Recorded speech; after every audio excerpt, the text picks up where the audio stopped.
Okay, we are recording, and this class is picking up in Roman numeral 3, letter C, going through the Jewish calendar. And we last time spoke about Pesach and Sfirat HaOmer, and now we are talking about Shavuot. So Pesach was relatively recently. Okay, we just talked about. We celebrated Pesach, and we didn't learn about it. We did it, and Pesach is connected to Shavuot by the mitzvah Sfirat HaOmer. Okay, the Torah links the holiday of Passover and the holiday of Shavuot with this mitzvah of Sfirat, of counting the days. The Omer was a grain sacrifice brought on the second day of Passover, and the days are counted when you reach 50 days. That's the holiday of Shavuot. Shavuot is the only holiday in the Torah that has no date. Okay, the Torah doesn't say that, and on the 6th of the month of Sivan, the 6th day of the second month, third month, you shall celebrate. It doesn't say, it never says that. The Torah says Shavuot is 50 days after Passover. So the holidays are linked. And before we had a fixed calendar, Shavuot could occur on different calendar dates, right? Because the months could be 29 or 30 days. And so it didn't occur on the same dates. There's something like timeless about Shavuot, okay? It's a holiday of, which we commemorate receiving the Torah at Sinai. There's something timeless about that moment, that act of receiving the Torah, of accepting Torah, and so the Torah assigns it no date. And of course, also Passover and Shavuot are linked in this very intimate way, insofar as Passover is about political freedom. We left slavery, and then Shavuot is the spiritual freedom that comes from accepting Torah. Okay, if you want to use philosophical, that's the freedom from leading to freedom to. Freedom from someone else controlling our lives. Freedom, Passover. Shavuot is freedom to pursue a communal agenda of living a holy, sacred life with the Torah. And so in that way as well, the two holidays are connected. Okay, Shavuot completes Passover. Okay, and so the Sfirat HaOmer, the daily count, further links these two holidays and conceptually has them. In fact, one name in the Torah for Shavuot is Atzeret. Okay, which means like the capstone holiday. Okay, culminates Passover. It's the telos of the Exodus. The purpose of the Exodus is that we were able to stand at Sinai and receive the Torah. Now, interestingly, I'll say one other thing. Like all the holidays in the Torah, Shavuot is also an agricultural holiday. Okay, every holiday in the Torah has an historical meaning. It commemorates an event in history, and it has an agricultural, natural meaning, that it represents something in the natural world. So Pesach is when we left Egypt. It's also the beginning of the growth of grain. The new grain starts growing. Shavuot is when we stood at Sinai and received the Torah, and it's also the harvest, the grain harvest, the barley harvest, right, is Shavuot. Okay, so there's a linkage. All the holidays have they're tied to the agricultural cycles in the land of Israel, and also they commemorate historical events. You can go through every holiday, you should be able to find some this dual nature of all the holidays in this way. But in this way too, Shavuot is linked to Passover, right? Because Passover, the beginning, if the new wheat is growing, and Shavuot, we're harvesting barley and we're making bread, and it's Passover is matzah. Shavuot, we used to bring a bread sacrifice to the temple, so it's again linked in that way conceptually to Passover. Mitzvah Sfirat HaOmer, we have to count every night. There's a dispute: is there one mitzvah to count every night, or is it 49 separate mitzvot to count 7 weeks?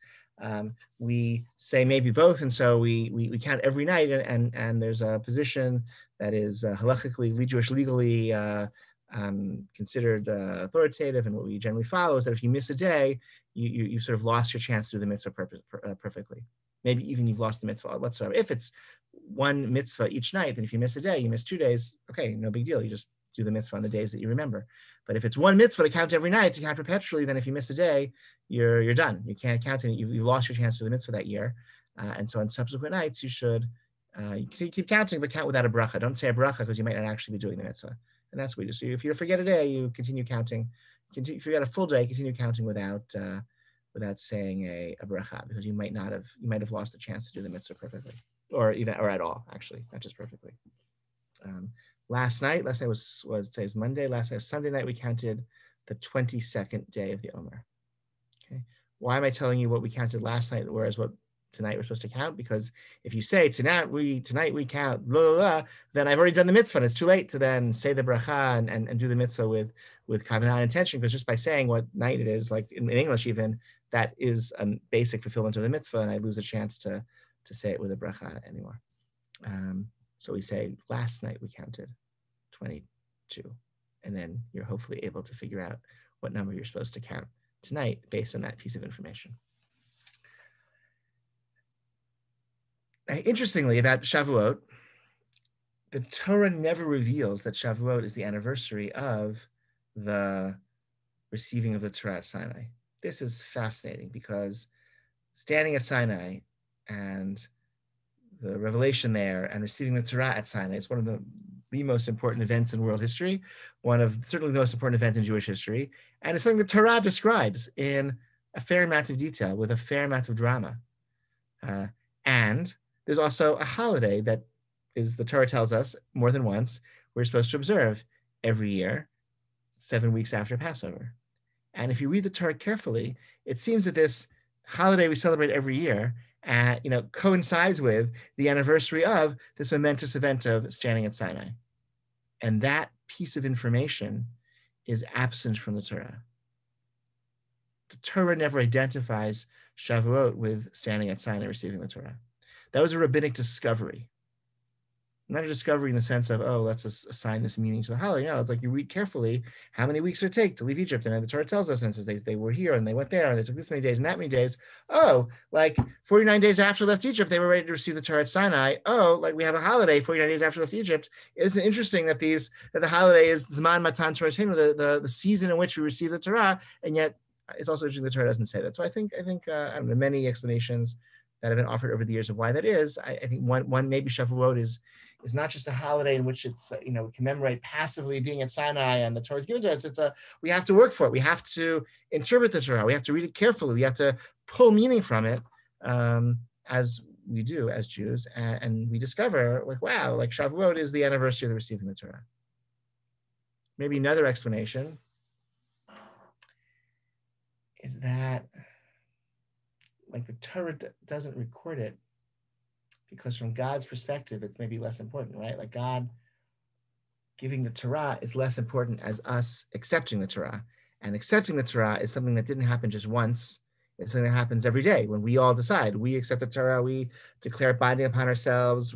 When we say Shema in the morning and the evening, we're accepting the Torah upon ourselves. Like that's, maybe from God's perspective, that's really important. Whereas the first time God offered us the Torah is maybe less important than compared to our receiving the Torah. And so from God's perspective, a holiday for receiving the Torah, I don't know, that's not as important. So that detail is left out of the Torah, written Torah itself. From our perspective, once we discover that, that's really a big deal, right? It's a huge from our perspective. And so we make that a focal point of the holiday. The holiday has special valence for many converts because Shavuot is the conversion experience of the Jewish people. We stood in public and declared that we want to be Jewish. We accept the Torah. We accept the mission that God assigns us. We're going to do the mitzvot, the ones that we know about and the ones we haven't yet learned about. We're going to do them all, and we accept them upon it. Like that's what we did at Sinai, and that's what a convert does when he or she stands before a Beit Din and joins the Jewish people. This was what we all did at Sinai. In fact, there's a more mystical tradition that the souls of converts also were there at Sinai with everyone else. That all of the souls of every Jewish person throughout history was there at Sinai. All of us receiving the Torah together, and that includes those who had Jewish ancestors, who were the biological children of Abraham and Sarah, as well as those who convert. Like all of our souls were together at Sinai. There's a Jewish dating website called Saw You at Sinai, and like that's the origin of the. Have you ever heard of it? Okay, it's a very, very popular modern Orthodox dating website, and like Saw You at Sinai. It's like have we met before? Yeah, we were both at Sinai together, all of us. Okay, we're all there. That's where I saw you before. Okay, like that's the the chap, like the joke. Okay, it's excellent. I didn't exist when I was dating and whatever, but it's very good if you know people who are looking. It's supposed to be a very good website for modern Orthodox people. Okay. Dating is hard, yada yada yada, but okay, that's anyway. Okay, Shavuot is a one-day festival in outside of Israel and the diaspora. It's a 2-day festival, like all of the biblical holidays. No special mitzvah in Shavuot. It's just like pure Yom Tov. Okay, we don't do work like any other Yom Tov. We get to do the things that are the things we're allowed to do on Yom Tov that we can't do on Shabbat, like carry and cook and transfer fire, we can do on Shavuot as well, unless it coincides with Shabbat. There's a custom, though, that Shavuot is a day that we devote to Torah because it's a Torah festival. And so one custom that developed about 400 years ago was staying up all night studying Torah on the night of Shavuot. Why? Because the Torah says that on the 6th of Sivan, when God descended Sinai and gave us the Torah, we were all, like, there was a lot of noise, the Torah says, thunder and all that. So why was there noise? So the rabbis said, with the Jews there, they overslept. It's a nice spring morning and they overslept. They had to be woken, to like receive the Torah. So as a tikkun, as a repair of that, primordial laziness, we stay up all night on Shavuot so that we can learn Torah and there at the break of dawn. So Lakeview is a wonderful place to celebrate Shavuot. On a typical year, the entire community gathers, hosted by Anshe Emet, our synagogue neighbors to the north. They have a very large campus and hundreds of people gather, and there are dozens of classes taught by members of the community and by rabbis and educators and anyone who wants to teach a class in every little corner of the campus. And we learn Torah through the night, and then around 4 a.m, we walk back to our shul and we pray the Yom Tov Shachrit prayers as the sun rises, and then we go back to sleep and try to sleep it off. It's a really, really fun day. But there are other classes in the other ways to learn Torah as well over Shavuot, other times of the day. So it's a special holiday. This year it'll be a little limited, but I think we're still going to gather in person, according to whatever capacity limits we're able to. The probably like big rooms, up to 50 people in each room, and maybe smaller crowds in smaller rooms, and some outdoor food or something. So it should be really nice. So if you're able to be there, it should be great. Any questions about Shavuot?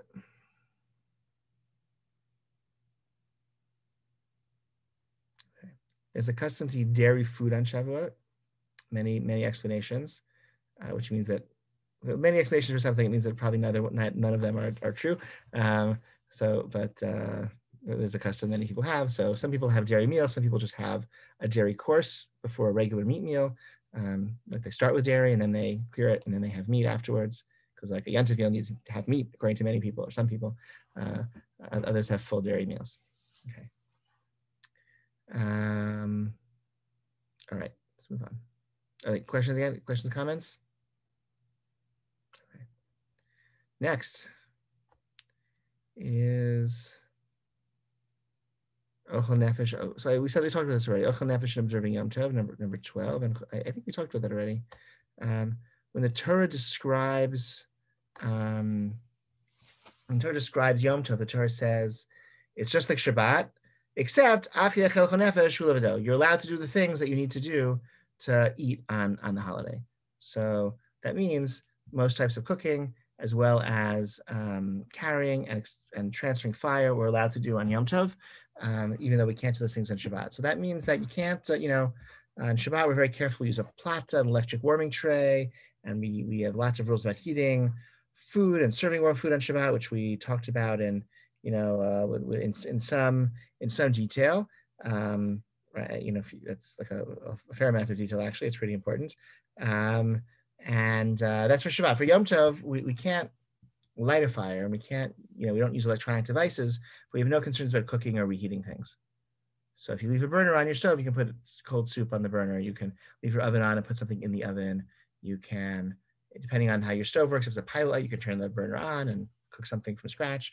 You can you can't light a fire, but you can take an existing flame, take a long mat, take a little 24-hour candle, light a little long match, go outside and ignite your barbecue, and you can grill on Yom Tov, okay? So you can't ignite a fire, but you can do transferring fire and on cooking activities, and that makes it kind of fun, and you could lets you do other things. So that's called Ochel Nefesh in the Torah. When Shabbat and Yom Tov coincide, so the restrictions of Shabbat are prioritized, and when Yom Tov comes before Shabbat, then we make something called an Eruv Tavshilin. I can't remember if we talked about that before, but we should talk about it, because you can't, right? The cooking that we do on Yom Tov is we're only allowed to do cooking on Yom Tov so that Jews can have a Yom Tov meal. It's not so that I can have lunches for the week, in my fridge. It's not so that I can serve my entire neighborhood, right? It's so that like we're allowed to cook on Yom Tov for the sake of Yom Tov. We can cook on Yom Tov so that like me and other Jewish people can have a Yom Tov meal. That's it. So that means we can't cook from the first day of Yom Tov to the second day of Yom Tov, because even though in the diaspora we observe Yom Tov for 2 days, that's really because we have some doubt as to the calendar, right? Which day is really the holiday, the first day or the second day? So we cook on the first day for the first day, and we cook on the second day for the second day. We can't cook on the first day for the second day. You can't. You have people coming for the second night of a holiday. You can't start cooking for them in the afternoon of the first day. You have to wait until it gets dark, and then you start preparing for the second day. And similarly, if Shabbat, if Yom Tov is on Friday, you can't cook on Friday for Shabbat because Shabbat is after Yom Tov. But if you don't cook on Friday for Shabbat, when are you going to cook on Shabbat? So there's something called an Erev Tavshilin. You set aside like a piece of bread or a piece of matzah, a roll, an egg, 2 pieces of food before Yom Tov starts. There's a bracha that one says, the bracha for an Erev Tavshilin, a combination of foods, and this is printed in any siddur, and this allows us to cook on Yom Tov for Shabbat, because it's like we have the meal from before Yom Tov even starts, and it kind of extends over the days of Yom Tov into Shabbat, and so we're allowed that. And that way, on Friday, you can cook for Shabbat, and that's what needs to be done. Any questions on this? A little bit complicated. I spoke kind of quickly, but there are books on this which you should review. Right? Okay, Rav Melamed has a whole book on this, which is, Rav Melamed's Pnei Halacha books. They're on. They're all on Safari now, free. I'll show you. Here, I'll share my screen. I'll share my screen. Okay. All right, see my screen? Here's our curriculum we're looking at. Okay, I'm going to open a new window. Okay. Here's the Safari homepage. Let me log in so they can find me. Okay, great. Okay. We go down to Halacha. We go down in Halacha to Modern. And we go Pnei Halacha. And he has something called festivals here. And this is a very, very good. You can see the topics. Topics. So look at this. So all the things of malachot painted food. Okay, had all the kitchen malachot on Yom Tov, Erev Tavshilin, I just told you about 5 chapters about Erev Tavshilin. Okay, it's all very good. This is published in Hebrew a long time ago. They're going through them and translating them into English. Rav Melamed, very, very clear writing, very reliable, and not overly strict, not overly lenient, just like Goldilocks.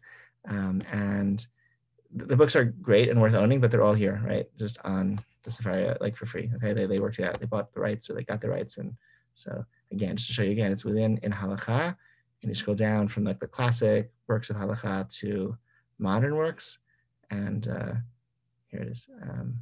Pnei Halacha is a series. They have all the different topics. Not all of them are in English yet, but I don't think family is in English yet, if I'm not mistaken. Yeah, see. So, for example, they're not all English, but many of them are, and increasingly they will be in English. Okay, I'm going to stop this share. All right.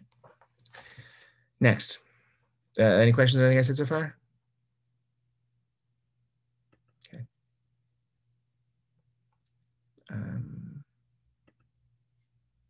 Chol HaMoed, I think I talked about Chol HaMoed too. Chol HaMoed is the intermediary days of Sukkot and Pesach. Sukkot and Pesach are holidays where the first and last days are Yom Tov, where we have all these work restrictions.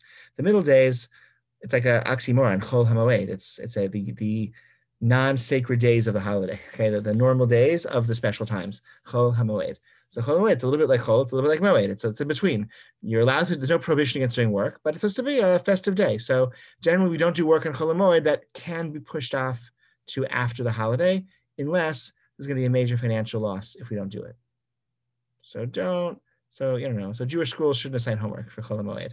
And if you can take off from work for Chol HaMoed, you should take off from work for Chol HaMoed. But you can take off from work and you can drive your car to like go to the zoo or the amusement park or to hike in the mountains, whatever, like that. It's like you're doing things that make the holiday more enjoyable. And if you don't have vacation days, you can go to work. Or if you're, a rose bush is going to dry out, you can water it. Okay, like you can do things that will prevent a loss, and you can do things that will enhance the celebration of the holiday. But otherwise we avoid doing work on Chol Hamoed. So we try to avoid laundry, try to avoid, things that'll be toilsome to you, unless like you enjoy them. And we don't do haircuts, take haircuts on Chol Hamoed, because we want to encourage haircuts before the holiday, right? You should be looking your best when the holiday begins, and so don't get your haircut on Chol Hamoed 3 days earlier is when you should have gotten your haircut. Let me show you your haircut. All right, that's Chol Hamoed. Onward. Sorry, questions, anything I said so far? About the Chol Hamoed? All right, you're a quiet bunch. That's fine. All right. That's fine. All right, letter D, the fast days. Let's do the fast days, then we'll probably, it's going to be, all right. Tzom Gedalia is so there are, let's see, there are, these are in order of the calendar year. It's not necessarily the best. Let's do it. I'm going to talk about the fast days. I'm not going to do it in order. These are the calendar. I'm doing conceptually, okay? So Yom Kippur is a fast day in the Torah. Yom Kippur is the only fast day that's in the Torah. It's a 25-hour fast. It's a full fast, which means we don't eat, we don't drink, we don't engage in sexual intimacy, we don't wear leather shoes, we don't wash ourselves in ways that are enjoyable for the purpose of enjoying the washing. We don't anoint ourselves with like fragrant oils and things like that.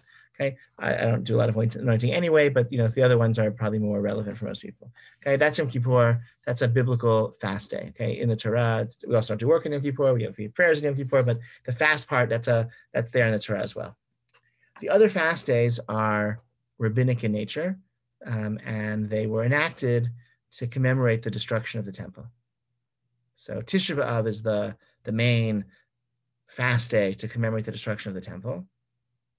And it's also a 25-hour fast, meaning from sunset until dark the next day. And also has all of those 5 forms of affliction. No eating, no drinking, no wearing shoes, no sexual intimacy, no washing for pleasure, and no anointing. So Tisha B'Av and Yom Kippur share that in common. Yom Kippur, we can't eat because we're like angels. We're praying and so exalted. On Tisha B'Av, we can't eat because we're so mournful. We're so depressed. We can't eat on Tisha B'Av. Day of tragic commemoration of all of the tragic elements of Jewish history. Tisha B'Av is so bad that we have a whole season leading up to Tisha B'Av. We have a whole 3 weeks before Tisha B'Av, we have the fast day of the 17th of Tammuz. The 17th of Tammuz is when the Romans breached the walls of Jerusalem, and the 9th of Av is when the temple was actually destroyed 3 weeks later. And for during those 3 weeks, we increase in our mourning practices. There are no weddings during those 3 weeks. We don't engage in major purchases that will make us really happy during those 3 weeks. During the 9 days leading up to Tisha B'Av, the first 9 days of the month of Av, we don't eat meat. We don't have luxurious showers or baths. Okay, we sort of our mourning practices increase in intensity, leading into wine drinking. Okay, leading up to Tisha B'Av, which is then a severe fast.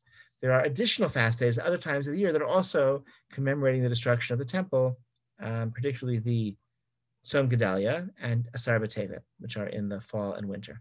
Tzom Gedalia is the day after Rosh Hashanah, the 3rd of Tishrei, and it commemorates the assassination of Gedalia. When the temple was destroyed by the Babylonians, they appointed Gedalia to be governor, and there were some Jewish extremists who thought he was a collaborator, and they assassinated him. And in turn, the Babylonians cracked down even more harshly on the Jews who were left in the land, and the destruction was even more severe because of that. And so there's a fast day on Tzom Gedalia in his memory, and as again part of mourning the destruction of the temple.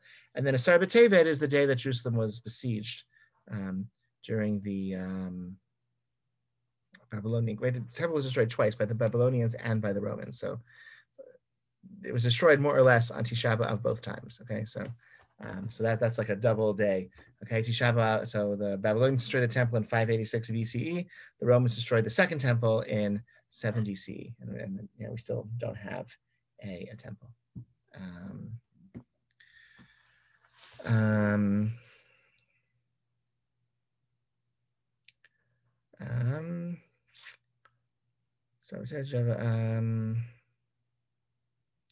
Oh, and then there's also Tiny Esther, the day before Purim, which was a later development in Jewish history, and that seems to be the focus of all of the anxiety and in order to enable Purim to be a celebratory holiday, all of the anxiety and the fear of the holiday and of the story leading up to the holiday is pushed off to the day before Purim, which is a fast day.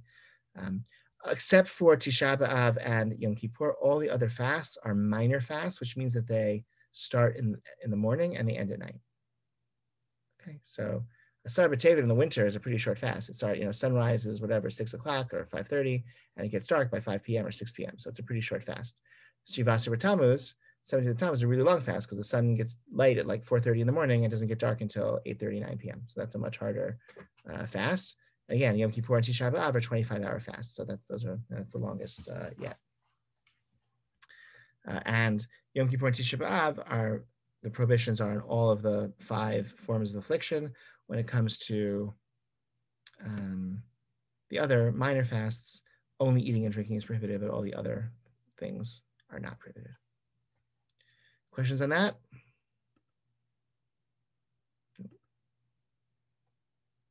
Okay. Let's pause here and we'll do keeping kosher. We'll start that next, okay? That's like a big topic. I think it makes sense to wait till we have a class just on that to start us off. Okay. The next time we meet, let's just pick a date now. Want to do today's the 26th. 26th would be the next chance, but I have one of my kids is having a procedure that day, and I don't want to schedule. I apologize. I don't want to schedule anything that day. The 3rd I can't do. The 10th I can do. The 17th of May. Oh, 17th is Shavuot. So I'll see you on Shavuot. Okay. The 24th of May, though. 24th of May we can meet. Okay. That should work. I think I'm here. So let's do another 8:30. We can do. Maybe it's going to be already 8 p.m. So we could start at like 8:45, or we start at 8:45 too late for you? Can you do it? Can you do it? Any good? Yeah. Mm-hmm. Thanks. Okay, great. So let's do 8:45 on the 24th of May.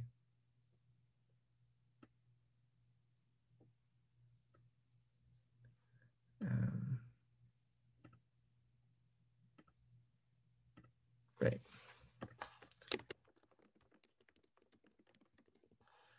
All right, so I'll see you then. Please be in touch before then if I can be of assistance. If you have questions about anything, like reach out. Okay, you can schedule a phone call or send me an email.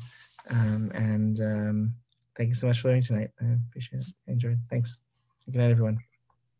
We just had a question for you if you had a minute. Yeah, sure. I'm going to stop recording. Yeah.